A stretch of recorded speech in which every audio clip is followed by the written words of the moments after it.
પહેલા તમે સોગંદનામું બનાવવું પડશે. પાણીનો ટાંકો હોય, મશીનની ઓયડી હોય, મોટર હોય, જે હોય એ બનાવવા અંગેનું સોગંદનામું, સાધનો વગેરે ચડાવવા અંગેનું સોગંદનામું.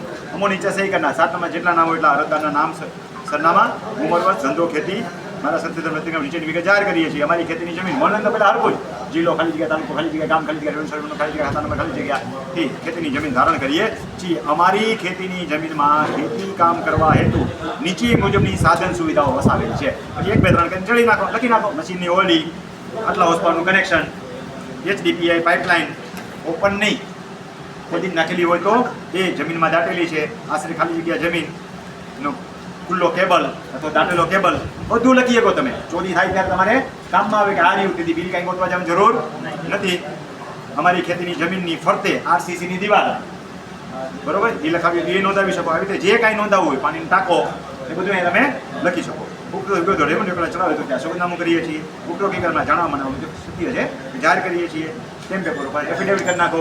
પછી અરજી દાખલ કરી દો. અરજીમાં 3 રૂપિયાની કોર્ટ ફી સ્ટેમ્પ મારો. કમ્પ્લીટ અરજી થઈ જાય ઝેરોક્સ નકલ લઈ લેવાની. ઇન્વોલ્વ કરાવતી વખતે ઓછી કરાવી લેવાની. એફિડેવિટ ઓરિજિનલ જોડ દેવાનું. તમામ ઝેરોક્સ તમારી પાસે એક રાખવાની.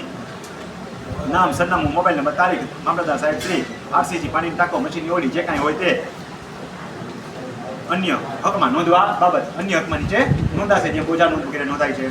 107 નંબર અરજ કરે એમાં અરજદાર 7 નંબર જેટલા વેલાના નામ, ખાતા નંબર ખાલી જગ્યાથી, તાલુકો જિલ્લો ખાલી જગ્યાથી, સર્વે નંબર ખાલી જગ્યાથી ખેતીની જમીન ધારણ કરીએ છીએ. અમારી ખેતીની જમીનમાં ખેતી હેતુથી RCC પાણીનો ટાંકો આટલા બાય આટલાનો એમ લખી શકો તમે, બરોબર, અંદાજિત આટલા લીટરનો એવો લખી શકો તમે. ભાઈ 1 લાખ લીટરનો, 1000 લીટરનો, 1.5 લાખ લીટરનો બનાવેલ છે, જે રેવન્યુ નંબરમાં નોંધવાની. યાદ રાખજો, નાવાના હોજ નો લખાવા જતા.